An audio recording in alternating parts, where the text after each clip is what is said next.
Le plaisir d'apprendre, la chance de réussir. Tous les enfants du Québec méritent cette chance. C'est à nous de les supporter, c'est à nous de leur offrir ce cadeau et de l'espoir. C'est notre responsabilité qu'il nous faut assumer. Québec annonce une politique de la réussite éducative. D'ici 2030, le gouvernement veut faire passer le taux d'obtention d'un diplôme d'études secondaires aux professionnels avant l'âge de 20 ans de 74,5 à 85 à 90 si on inclut une attestation, un certificat, une qualification. Le gouvernement veut réduire la vulnérabilité au moment de l'entrée à l'école. On pense à la santé des enfants, leur bien-être, leur développement notamment. Et Québec vise aussi une meilleure maîtrise de la langue.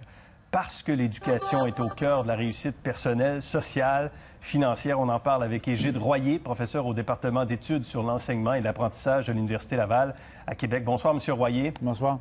Alors, quel est le rôle des entreprises pour atteindre ces objectifs-là?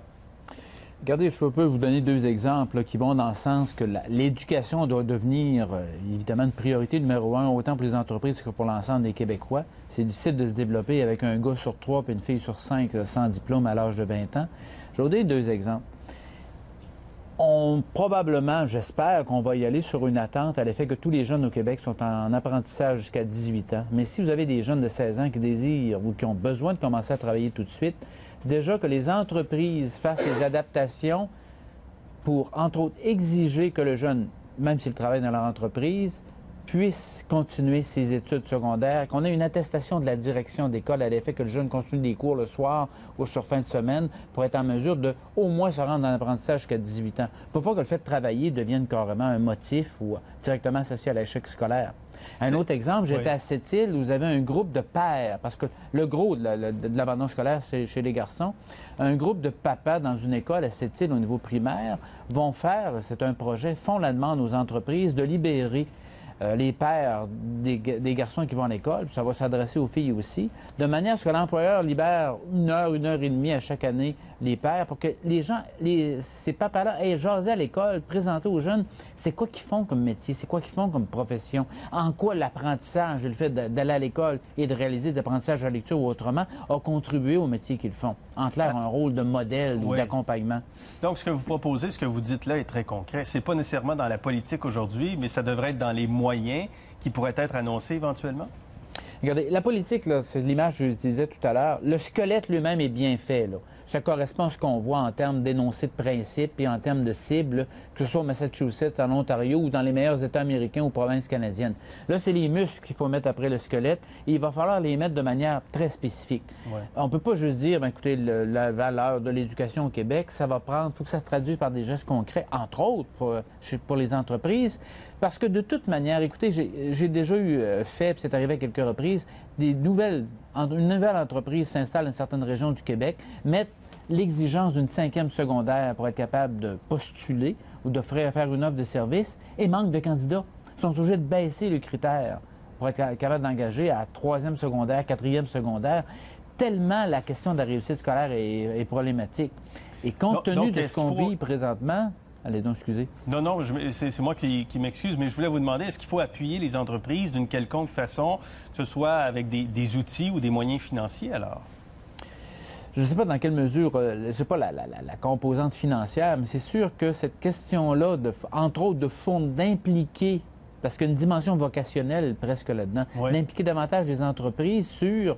Regardez, je vais vous donner l'exemple. Vous êtes préposé aux pièces chez un concessionnaire auto. Vous ne pouvez pas vous permettre d'être analphabète ou d'avoir des problèmes de compréhension de lecture. Ça, on peut l'expliquer à des enfants ou à des adolescents. Mais moi, travaillant dans un secteur des pièces automobiles, allant carrément rencontrer des jeunes, je témoigne d'un type de profession ou un type de métier, mais deux, c'est beaucoup plus parlant que simplement le dire. Est-ce que si ça occasionne des coûts, il y aura moyen de le compenser? Et par la suite, on va rentrer aussi sur toute la question de la formation professionnelle au Québec. Vous savez, diplôme d'études professionnelles, c'est environ 2 à 3 % dans les chiffres qu'on a mentionnés. Là. Donc ça, on ne se compare pas à l'Allemagne, il y a la Suisse, il y a d'autres pays professionnels par rapport à cette situation-là. Et dans d'autres pays qui ont une bonne formation professionnelle. Dans ce contexte-là, on sera en mesure d'y aller davantage vers probablement des propositions au niveau du développement de la formation professionnelle au Québec. Mais ça reste à venir. Mais il y a sûrement des gestes concrets qu'on peut faire tout de suite. Est-ce que, là, je vais prendre le problème sur l'autre sens. Est-ce qu'on est obsédé par nos taux de diplomation puis d'obtention des diplômes? Puis je vous dis ça parce que je lisais aujourd'hui que on voit la croissance économique dans certains pays comme l'Allemagne est bonne. Elle est plus forte qu'en France, par exemple. Le chômage est plus bas en Allemagne qu'en France. Mais généralement, la population allemande est moins diplômée qu'en France. Est-ce qu'on met trop l'attention sur l'obtention ou sur le taux de diplomation? L'idée, l'essentiel, c'est que je quitte le secondaire très opérationnellement là, avec un diplôme d'études secondaires ou un diplôme d'études professionnelles. Mais je quitte le secondaire avec quelque chose. Et c'est sûr que par la suite, on va aller aux études collégiales, aux études universitaires, etc. Mais il faut au moins que je quitte avec un métier. Écoutez, si je suis en Suisse, j'ai une formation de base à l'école secondaire. Par la suite, je peux avoir ma formation en horlogerie, mais j'ai la base qui me permet d'aller plus loin.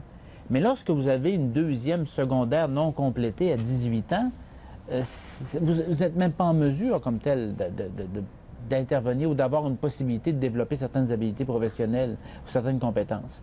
Donc, il y a des pays qui ont vraiment des systèmes de formation au niveau professionnel qui sont très avancés, mais vous avez toujours au moins la base de réussite. Oui. En retour, on a à peu près 15 des diplômés universitaires chez nous qui ont un travail qui ne nécessite qu'un secondaire 5. Est-ce qu'on valorise trop la société du savoir au détriment justement de la formation technique et professionnelle? J'ai lu, entre autres, les articles là-dessus ou certaines parties de l'étude là-dessus. Et on se retrouve souvent dans des secteurs qui relèvent davantage de sciences humaines et c'est pas nécessairement des secteurs ultra spécialisés.